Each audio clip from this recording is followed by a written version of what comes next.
Hi hello నమస్తే this is Suvarna welcome to Suman TV. ఈరోజు నాతో పాటు స్టూడియోలో ఉన్నారు స్పిరిచువల్ గురు అనంత సాయి కృష్ణ గారు. సో గత కొన్ని సంవత్సరాల నుంచి ఈ ప్రొఫెషన్లో ఎంతో మందికి ఈ ప్రొఫెషన్ మీద ఉన్నటువంటి ఇంట్రెస్ట్, అలాగే దీనివల్ల మన లైఫ్లో వచ్చే చేంజెస్ గురించి చాలా క్లియర్గా ఎక్స్ప్లెయిన్ చేస్తున్నారు. గత కొన్ని రోజుల నుంచి కూడా సుమన్ టీవీలో చాలా వీడియోస్ చేస్తూ ఉన్నారు. సో ఈ రోజు ఏ విషయాలు డిస్కస్ చేయబోతున్నారు అనేది ఆయన మాటలను అడిగి తెలుసుకుందాం. సో హాయ్ అనంత సాయి కృష్ణ గారు. నమస్తే అండి. నమస్కారం అండి. సో నమస్కారానికి హాయ్కి చాలా డిఫరెన్స్ ఉంది కదా. మేము హాయ్ చెప్తాము, బట్ మీరు మాత్రం ఎప్పుడు నమస్కారం మాత్రమే చెప్తారు. ఏదన్నా ఉందా, వ్యత్యాసం ఉందా? అంటే మన మూలం ఉంది. ఓకే, నమస్కారానికి ప్రతి నమస్కారం సంస్కారం ఉంటుంది చూడు, అలాగని ఓకే. హాయ్ పెడితే హాయ్ అంటే హాయ్కి అలాగ అయిపోతుంది. నమస్కారం పెట్టామంటే ఎదుటి వ్యక్తి నుండి ఇచ్చే రెస్పెక్ట్ కూడా మారిపోతుంది. అవునా?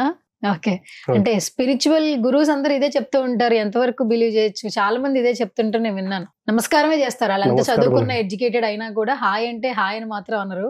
చాలా సందర్భాల్లో చూశాను, అందుకే అక్కడి నుంచే లీడ్ తీసుకున్నాను. Correct. Yes. So first of all ఏంటంటే, లా ఆఫ్ అట్రాక్షన్ తో విజువలైజేషన్ చేస్తే నిజంగానే డబ్బులు వస్తాయా?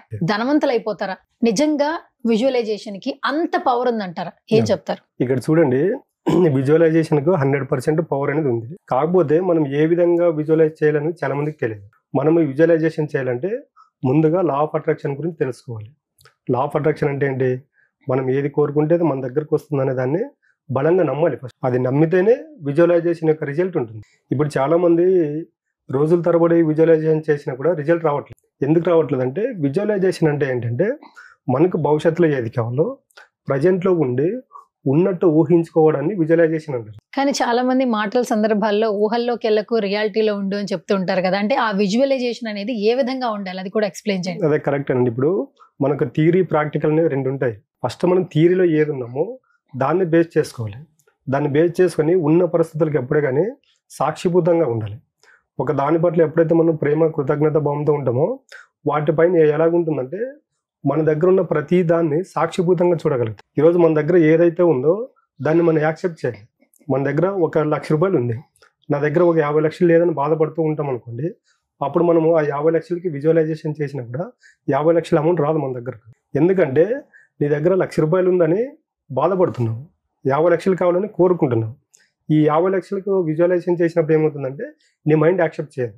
నీ మైండ్ ఎప్పుడైతే యాక్సెప్ట్ చేయదో నీ ఆలోచనలు అనేవి, నెగిటివ్ ఆలోచనలు అనేవి యూనివర్స్లోకి వెళ్ళిపోతాయి. మనం మాట్లాడుకున్నాం, యూనివర్స్ సిద్ధాంతం ఏంటంటే నువ్వు ఏదైతే ఆలోచనల రూపంలో ఈ యూనివర్స్లోకి పంపిస్తావో దానికి సంబంధించిన రిజల్ట్ అనేది యూనివర్స్ మనకి ఇవ్వడం జరుగుతుంది. కానీ మనం ఏం చేస్తున్నామంటే మనకి ఏది కావాలో దాన్ని వదిలేసి భవిష్యత్తులో మనకు అవసరం లేకోకుండా దాన్ని విజువలైజ్ చేసుకుంటూ కూర్చుంటాం. అలాంటప్పుడు ఏం చేస్తారంటే చాలా మంది చేస్తున్న తప్పు అదేనండి.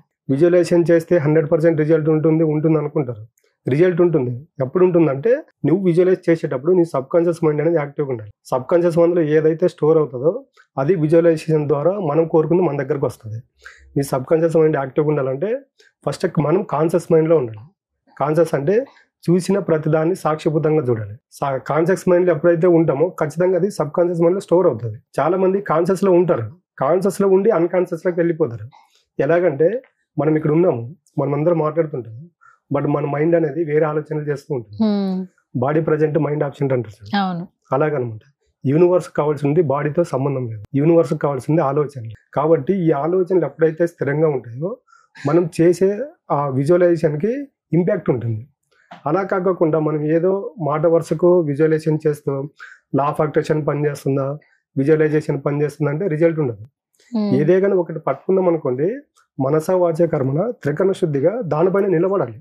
ఫోకస్గా డైవర్ట్ అవ్వకూడదు. డైవర్ట్ అవ్వకుండా ఒక వ్యక్తి ఎప్పుడైతే దానిపైన నిలబడతాడో అప్పుడు ఖచ్చితంగా అది మేనిఫెస్ట్ అవుతుంది. విజువలైజేషన్, లా ఆఫ్ అట్రాక్షన్ మనం ఏదో ఈ జనరేషన్ లో వచ్చింది అనుకుంటాం. కానీ మనం ఇతిహాసాలు, పురాణాలు తీసుకుంటే ఇప్పుడు చూడండి, మీకు మనం మహాభారతం గురించి వింటాము, చదివింటాము. దాంట్లో పాండవులకి, కౌరవులకు గురువు ఉంటాడు ద్రోణాచార్యుడు అని. ఆయన దగ్గరికి ఏకలవ్యుడు వస్తాడు. ఒక ఆయన నాకు విలువిద్యలు నేర్పండి అని. ఏకలవ్యుడు వచ్చినప్పుడు ఆయన ఏమంటాడంటే, నేను కేవలము రాజు వాళ్ళకి సంబంధించిన వాళ్ళకి మాత్రమే విలువిద్యలు నేర్పుతాను, నీలాంటి దళితులకు నేర్పను అంటాడు. అప్పుడు ఆయన చూడండి, ఆయన అడవుల్లోకి వెళ్ళి ద్రోణాచార్యుని విగ్రహం పెట్టుకొని విలువిద్యలు నేర్చుకుంటాడు. ఆయన అంటే ఆయన మెంటల్ గా ఫిక్స్ అయిపోయాడు, నేను ఎలాగైనా సరే దీన్ని నేర్చుకుని తీరాలని. అంటే అక్కడ లా ఆఫ్ అట్రాక్షన్ పనిచేసింది. విజువలైజేషన్ అంటే ఏంటి?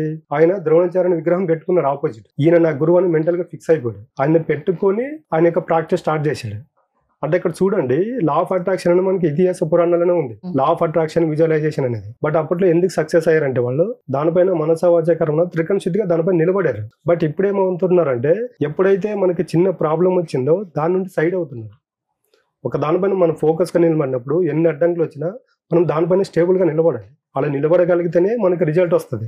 డబ్బు కావచ్చు, హెల్త్ కావచ్చు, రిలేషన్ కావచ్చు. మనకు చూడండి, ఇంట్లో ఏదైనా చిన్న సమస్యలు వస్తే దాన్ని పెద్దగా చేసుకుంటూ వెళ్తాం. దాని గురించి ఎక్కువ ఆలోచిస్తూ కూడా ఉంటాం, ఆలోచన చేస్తుంటాం. మనం మాట్లాడుకున్న యూనివర్స్ అనేది మనకు కనెక్ట్ అయితే ఓన్లీ మన ఆలోచనలకు మాత్రమే. మన ఆలోచనలు ఏ రకంగా ఉంటే దానికి సంబంధించిన రిజల్ట్ అనేది ఈ విషయం ఇస్తుంది. ఇప్పుడు చూడండి, మనం ఏకలవ్యుని గురించి మాట్లాడుకున్నాం. తర్వాత కొన్ని సంవత్సరాల తర్వాత సాధన చేసి ఒక రోజు కౌరవులు పాండవులతో కలిసి ద్రోణాచార్యుడు అడవులోకి వెళ్తాడు.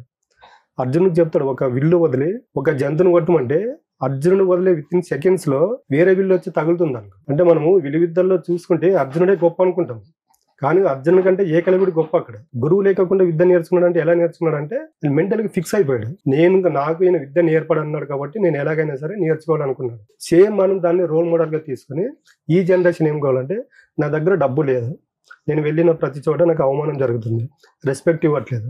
దీనికి అంతటి కారణం ఏంటి? డబ్బు లేనందువల్ల నాకు ఇన్ని అవమానాలు జరుగుతున్నాయి. కాబట్టి ఎలాగైనా సరే డబ్బు సంపాదించే తీరాలని బ్లైండ్ గా ఫిక్స్ అయిపోవాలి. అలా ఫిక్స్ అయిపోతేనే డబ్బు వస్తుంది. ఈ రోజు మనం ఫిక్స్ అయిపోయి మళ్ళీ రేపు మనం రొటీన్ లైఫ్కి అలవాటు పడ్డామనుకోండి, డబ్బు మన దగ్గరకు రాదు. ఎప్పుడే కానీ మనిషి ఎలా ఉండాలంటే స్టేబుల్ గా నిలబడాలి దానిపైన. అప్పుడు నిలబడినప్పుడు ఏమవుతుందంటే ఖచ్చితంగా ఈ లా ఆఫ్ అట్రాక్షన్ పనిచేస్తుంది, విజువలైజేషన్ పనిచేస్తుంది, సబ్ కాన్షియస్ మైండ్ యాక్టివ్ అవుతుంది. ఈ సబ్ కాన్షియస్ మైండ్ యాక్టివ్ అవడానికి మన కాన్షియస్ మైండ్ కూడా పనిచేస్తుంది అనమాట.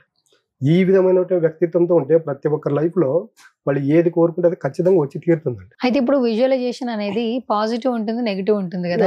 సో మరి విశ్వం ఏది ఫస్ట్ తీసుకుంటుంది? చాలా మంది అంటే ఏమంటారంటే, ధనవంతుడు ఇంకా ధనవంతుడు అవుతున్నాడు, పేదవాడు ఇంకా పేదవాడు అవుతున్నాడు. అప్పటి నుంచి ఇప్పటి వరకు చూస్తున్నాం, వింటూ ఉన్నాం, అదే జరుగుతుంది కూడా.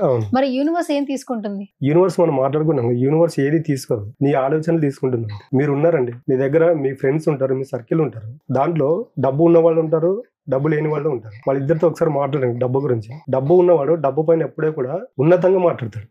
డబ్బు లేనివాడు డబ్బు గురించి ఎప్పుడు నెగిటివ్ గా మాట్లాడుతుంటాడు, కంప్లైంట్స్ ఇస్తూనే ఉంటాడు. అలాంటప్పుడు ఏం జరుగుతుందంటే మనం మాట్లాడుకుంటున్నాం. యూనివర్స్ అనేది నువ్వు ఏదైతే బలంగా మాట్లాడతావో, బలంగా ఆలోచన చేస్తావో దానికి సంబంధించిన రిజల్ట్ ఇస్తుంది. డబ్బు ఉన్న దగ్గరికి డబ్బు ఎందుకు వస్తుందంటే వాడి ఫోకస్ మొత్తం డబ్బు పైనే ఉంటుంది. కాబట్టి వాళ్ళ జీవితాలకు డబ్బు వస్తుంది. డబ్బు లేని వాళ్ళ దగ్గరికి డబ్బు ఎందుకు రాదంటే వాళ్ళ ఫోకస్ మొత్తము డబ్బు పైన ఉన్నట్టు ఉంటుంది, కానీ ఇన్నర్ గా ఎప్పుడు వాళ్ళు డబ్బు లేని స్థితిలో వాళ్ళ యొక్క ఆలోచనలు ఉంటాయి. కాబట్టి వాళ్ళ దగ్గరికి డబ్బు రాదు. డబ్బు వాళ్ళ దగ్గరికి రావాలంటే డబ్బు ఉన్న వాళ్ళు డబ్బు పట్ల ఎలాంటి ఆలోచనలతో ఉన్నారో, మనం ఏ విధంగా ఉండాలని ఎప్పుడైతే తెలుసుకుంటారో ఖచ్చితంగా వాళ్ళ జీవితాల్లో కూడా డబ్బు అనేది వస్తుంది. ఓకే, అయితే మొత్తానికి విజువలైజేషన్ తో ఖచ్చితంగా మనం ధనవంతులు అవుతాం. అది కూడా పర్ఫెక్ట్ గా చేస్తే. పర్ఫెక్ట్ గా చేయాలండి. విజువలైజేషన్ చేయాలనుకున్నప్పుడు మనకు ఒక టైం టేబుల్ కావాలి. అంటే మనకి ఏం కావాలి, ఎంత కావాలి అనేది మనకు క్లారిటీ ఉన్నప్పుడు ఏమవుతుందంటే ఖచ్చితంగా విజువలైజేషన్ పనిచేస్తుంది. ఈ రోజు దీనికి సంబంధించిన విజువలైజేషన్ చేసి రేపు మళ్ళీ మనము నిన్న చేసిన విజువలైజేషన్ నుండి డైవర్ట్ అయ్యామనుకోండి, నిన్న చేసిన విజువలైజేషన్ వర్కౌట్ అవుతుంది. Okay, so thank you so much Ananta Sai Krishna గారు. సో ఈ స్పిరిచువల్ గా అంటే ఒక విజువలైజేషన్ చేస్తే, పర్ఫెక్ట్ గా చేస్తే మన జీవితంలో ఎలాంటి మార్పులు వస్తాయో చాలా చక్కగా తెలియజేశారు. Thank you so much. Thank you అండి.